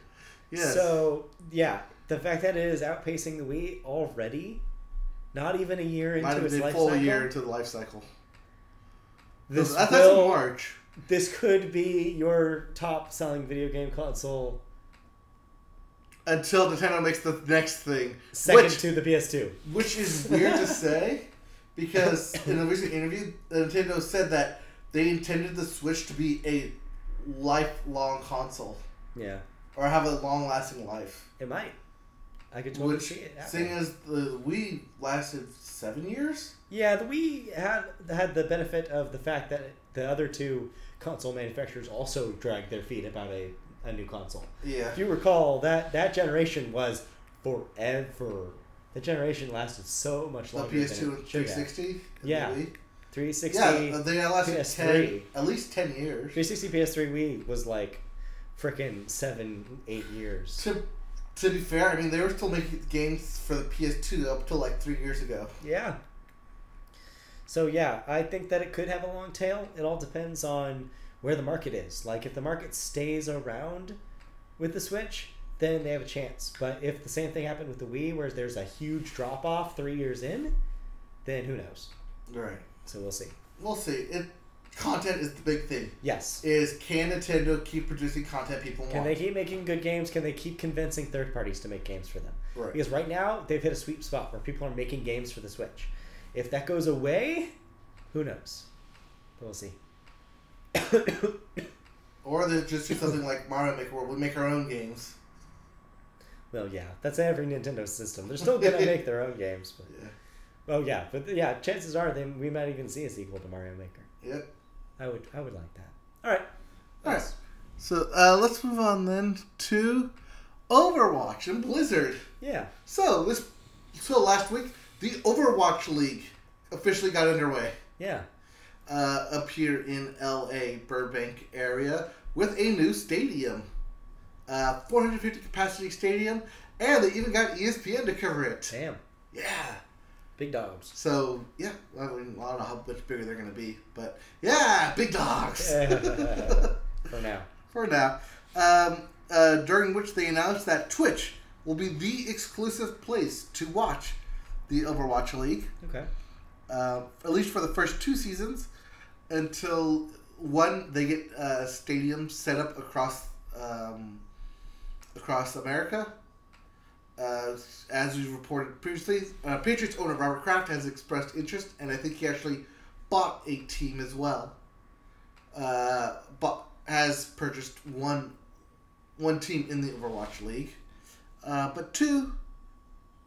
Where'd my notes go here? Oh yeah. 2. This will be played on a weekly basis, since all teams have to stay in LA in order to compete. They're doing well so far. Cool. The first match happened, and they hit 400,000 consecutive viewers on Twitch, which is able to withstand it, apparently. Mm-hmm. So good for Overwatch. We'll see where you go, and if you're able to keep this momentum. We're going to keep an eye on this. I mean, I'm not a big, huge Overwatch fan. I don't think you are either. No. But the fact that esports is being covered by ESPN getting bigger, the fact that we're going to have arenas built for it. It's getting to the point. It's getting there. Yeah. All right. What else? Moving on. To once again talking about Player Unknown Battlegrounds. What about it this week? So, this earlier this month, PUBG went global by opening stores to China. Ah. This week, they closed those stores to China. Oh, shoot, that was fast. Because players in China are cheating. You don't say. And now the community had called for a region lock in order for competition to be fair. Yep. And keep it fair and playable. The Player Unknowns company confirms that they have actively started working on a ping locking system. Why does this thing keep rising up? For players in China. And not only just for the country, but for cheaters in general. Okay. The Chinese company Tencent has helped Chinese police arrest 120 PUBG cheat creators. Wow. This was in a massive raid this past week, as the 120 creators were in 30 different cases of cheating. Wow. In China.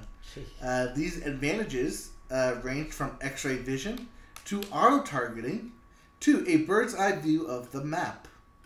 Those convicted of cheating in China in the past have actually done jail time. Wow. Significant jail time. Damn. For cheating in a video game. They take their cheating seriously. Yeah. So... Man, so many 13-year-old boys would be in jail over here if that was the law. I know. Well, first let's get swatting illegal, and then we'll worry about actual cheaters. Telling me. Alright. So we're kind of running a little bit late, but let's do our last. I know, but last story is real quick. Real wrap up. Yeah, real wrap up from last week. Amazing games done quick. Awesome games done quick. Yeah, we were at the first time. Yes, awesome games done quick. Concluded on Sunday with a grand total of $2.3 million to the Prevent Cancer Foundation. Which was a new record. Yes. This included a maximum, a highest donation of $108,000 by one person. Mm. The average donation was $51. There were 44,000 donations that came in during 154 speed runs, and over 150 prizes were given out. The next speed run will be the first week of July for Summer Games Done Quick, which will benefit Doctors Without Borders. Again? Yeah, that was the same too. Okay. Alright. Yep. Okay, cool. That brings us to our last segment here. Before we jump into the big thoughts, I have a small thought. What would you like to think about? I played a different game this week. That's not the one you're going to talk about. It's not? I got a new game. You got a new phone game. No, you're close though. It might as well be a phone game. It's just not on phones yet. Huh. I've been playing Shadow Hand. Have you heard of this? Is this any relation to Ninja Turtles? No, it's not. Shadow Hand is a solitaire game. No way! It should not surprise you at all. It doesn't surprise me at all. But the kind of solitaire game is actually kind of different. Are you playing this on your iPad? No, this is a computer game. This is on Steam. Okay. So it's on Steam. It's on PC and Mac. So I'm playing it on my Mac. This is the follow-up to a game called Regency Solitaire, which came out a couple of years ago that I also played to death. It's a combination. This game, just like the last game, is a combination of solitaire game and, I guess, for lack of a better term, visual novel. It tells a story, but in between the bits of story that you hear, you play solitaire. Okay. And it's the kind of solitaire that Solitairica does. It's like the Twin Right. Peaks kind of escalating numbers solitaire. So Regency Solitaire was just that. It was just basic like games of that with the story mode. And there was like power-ups you could do. This one takes it a further step, adds a little Solitairica's sauce into it, where there are now duels. So there's competitive solitaire. But it doesn't stop there. There's also leveling up attributes. Yes. There is gear. Yes. There's loot. Yes. There's buying things in shops. Your character actually wears the clothes that you put on her. Yes. Or him. What? Or him.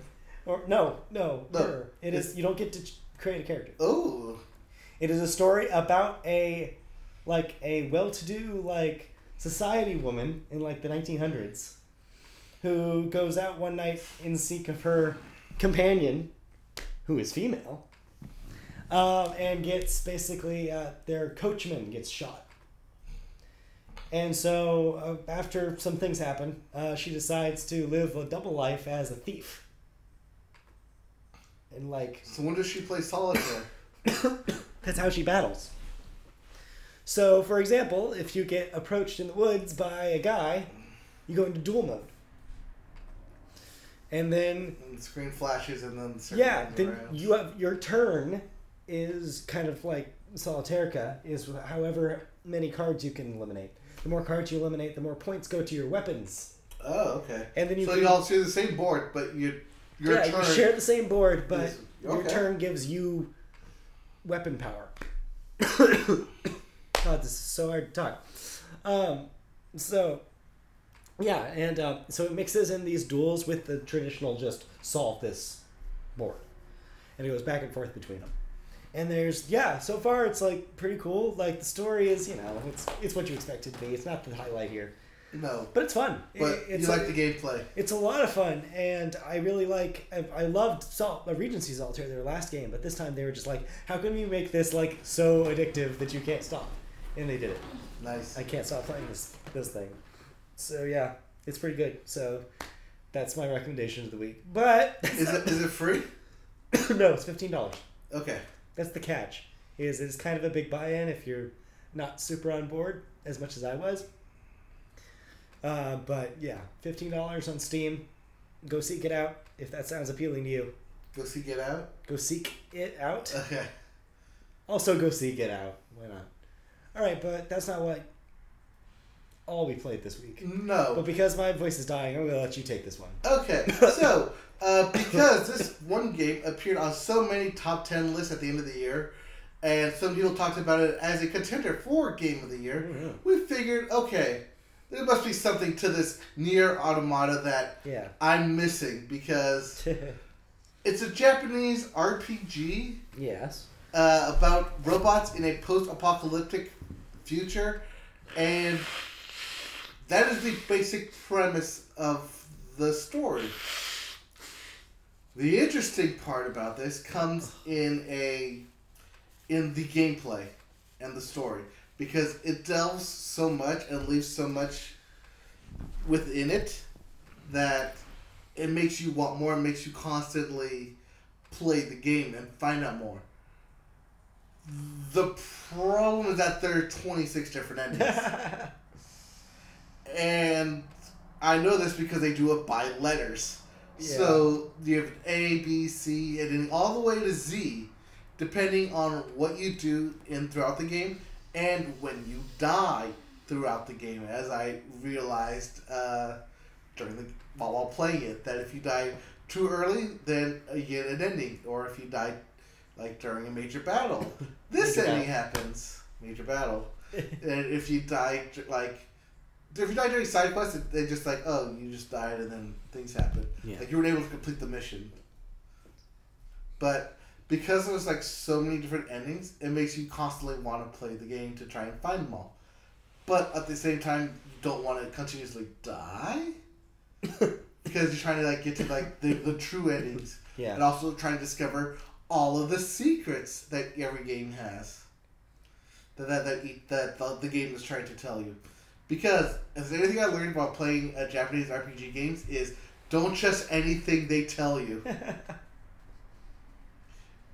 At all. It's very much of them, and there's also a whole lot of biblical elements throughout this game. There's literally an Adam and Eve. They talk about the Bible. They talk about starting over.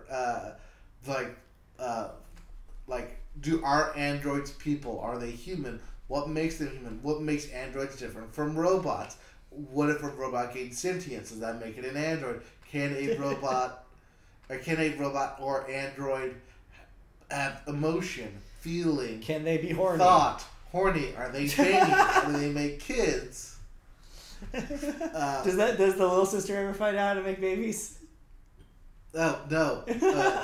Well, because at one point you come across you come across this big ditch, and there's all these robots in there just like humping each other. They're just banging it out. But because the robots, you're looking at them like, what? What are they doing?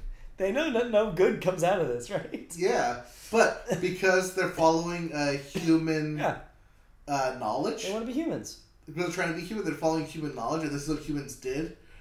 They don't know that that's how babies come from. They just know that this is what humans did, so we're going to do it as well. One of the amazing things about this game is that there is a literal video game coming out later this year, presumably, called Detroit Become Human. Yes. And I feel like that this game is doing a way better job of anything that game could potentially do of addressing that theme of what it means to be or not to be a human. Right, and that's one of the big things about this game, and that's actually a big reason why people are constantly praising this game is because this game walks a very thin line of, okay, you're an android. We know you're an android, but because I'm a human playing it, I influence myself with human emotions into it. And should that also influence how my character is played and what I think and what I do? Even though that's not necessarily what they should do. So it's very high concept, it's a very Japanese game. Yeah. But I feel like it does it in a way that's not overly convoluted. Oh, yeah. At no point did I have the Kingdom Hearts problem. The Kingdom Hearts problem is wait, what is going on? Who's that guy? What? I thought we were doing this, and now who are these people? It has none of that. Oh, it has that. You just haven't come across it yet. Sure, but you get what I'm saying, though. Not to that crazy extent. Yes, not to that crazy extent to where you have to, read the hidden notes that you collect in order to get the full story. It seems like it trusts the audience enough to understand, okay, you can follow along with us and get the gist of this. If there's questions that you have, well, guess what? There's a billion other endings, and all your questions will eventually be answered. Well, that's the thing. That's also the thing about this game is that I've yet to reach the true ending of this game. There's no true ending. From what I understand is that all of it tells the whole story. Yeah. And there's no necessarily. Well, no, that's the thing is that I've yet to hit that ending. Yeah. I'm currently in the second playthrough. Apparently, you need to go through this game 3 times in order to find the true. To get to that ending. To get to that. The finality where it feels okay, this is when they actually want me to stop playing. Right. The part you get to before you say, okay, now I have to go back and try and find all the other endings and find all the other pieces of the game. Yeah. Yeah, I mean, I played a bit of it too. I enjoyed the combat's a little repetitive, but yeah, it's not the focus. It's pretty much a hack and slash. The first playthrough, I like the second playthrough a lot more because one, it accesses a lot more of the open world story. Yeah, and you get the hacking. And you get the hacking ability. Which kind of looks like they add a little bit more variety. Yeah. And it actually has a lot more to the combat system because you can hack the enemies, which takes out a whole lot more life than just straight up fighting them. Which, if I would have known that, I would have saved several of these enemies until I had the hacking ability to knock them out. I hate to make a terrible robot joke. Yeah. But there's more than meets the eye in this game. Oh yeah. So I feel like a lot of people are going to bounce off of it because they only play the first part. Oh yeah. And they're going to be like, oh, I've played a billion of these Japanese games, action RPGs. This plays just all of them. I'm not going to stay through. When, it takes you until hour 2 to really get into oh wait, no, this is doing something else. This is doing something different. Now it's an open world game of sorts, and now I'm talking to these people, and now there's world building, and it's such a different game after that, and it just seems like it just continues being more. Yes, throughout. For the most part, I've had more fun on the Earth than I have on the space station that it provides. But that being said, a lot more of the mystery is with the space station, and I feel like the bunker. The bunker, and I feel like there's not a whole lot to explore up there. What I have explored isn't telling me a whole story. Yeah. And so, eventually, I want to get to the ending here and to experience it, but it's no but. There's no but to this game. It's just a really good game. Yeah. I can see why a lot of these people are putting this. That being said, I would put this as number 5 on my top list. Just knocking off Disc Jam just to make room.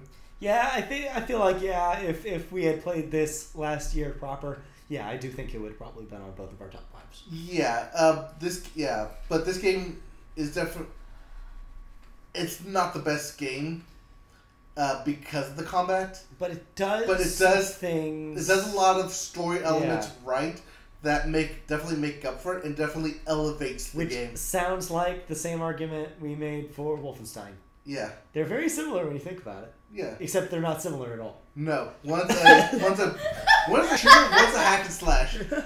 One's about they couldn't be more different with what you're actually doing and the story that it's telling. Yeah, but in the way that they are balanced by so-so gameplay with insane story is similar. Mm-hmm. It's such a weird thing that both of those games came out the same year. But here we are. Yep. There's a reason that both those games were up for Game of the Year. Same with Horizon Zero Dawn, which I would still put as my number 1. Yeah. But yeah, it's amazing what storytelling can do with video games. Yeah. And how far we've come with it. It's elevating and refreshing. Yeah. And these games definitely make you think.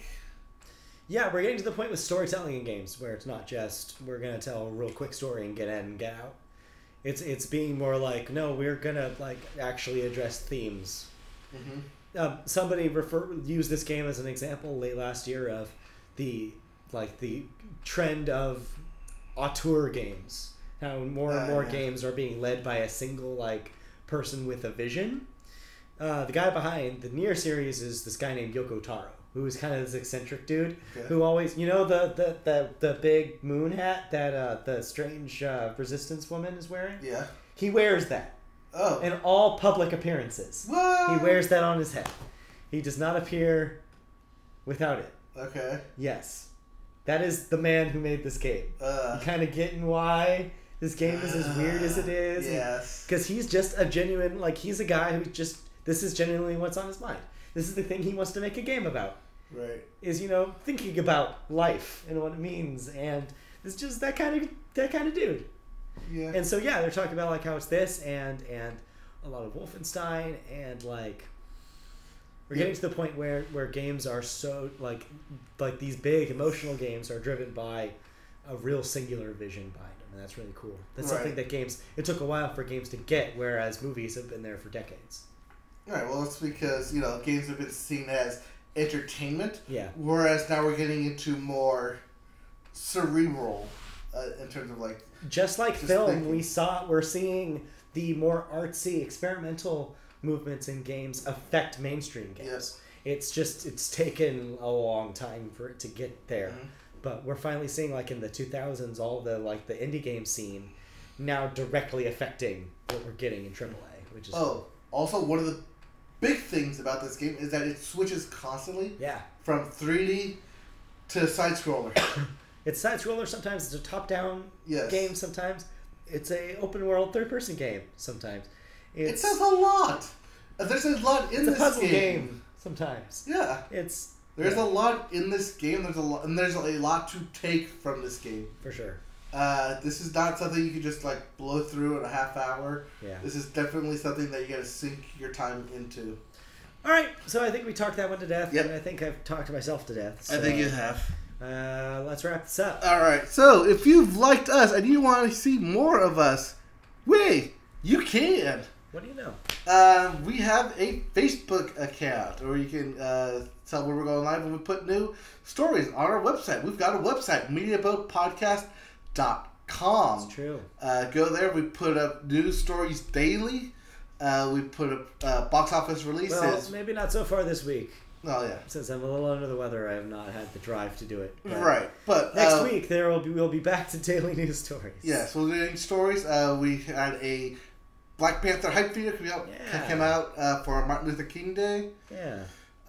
We're going to have more stories. I think I'm going to put that Europa story that I didn't get to up on the website as well. Yeah. We'll put several of these stories on the website for you to take a look at. Yeah. If you want to follow us on Twitter, MediaBoatCast, we are there. That's a good source of when we go live, not only for this, but also for video games. We stream on Twitch as well. In addition to doing our cast on YouTube, we stream video games on Twitch. Yep. You can see us streaming Nier Automata, as well as we did some Jackbox with some friends. And we did some football. And we did some football as well. Yeah. We'll actually be getting to some football this weekend probably because of the championship games. Not only that, Although but if you want to... did those games, but okay. Yeah.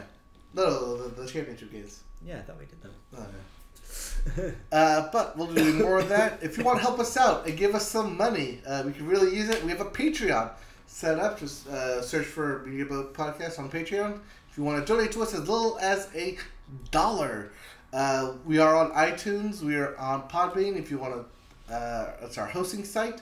If you want to follow us there, or just follow us from our website when we put stories up of when we go live, catch all of our previous broadcasts, catch all of our thoughts there, and I think we're done. I think so too. So yeah, we'll be back next week. Yep, we'll be back next week. We'll have our thoughts on probably Paddington, maybe. It's got 100%, so I may go see it. Okay. We'll have our thoughts on assassination of Gianna Versace. Versace. We'll have a couple more thoughts. Alrighty. Available for you next week, as long as any of the top stories that hit the Media Boat airwaves. Sounds good. See you guys next week. Alright. He's going to be sick, and actually, next week will be my last podcast. And not ever. No, with this voice. Yes. Well, more about that next week. Alright, bye. Alright, bye. Alright, YouTube after show. Another thing, because we talked with the doctor during the sports. Go Jags, or sorry, Patriots. So we'll see you guys next week. Okay, bye. Stop streaming. Go get better.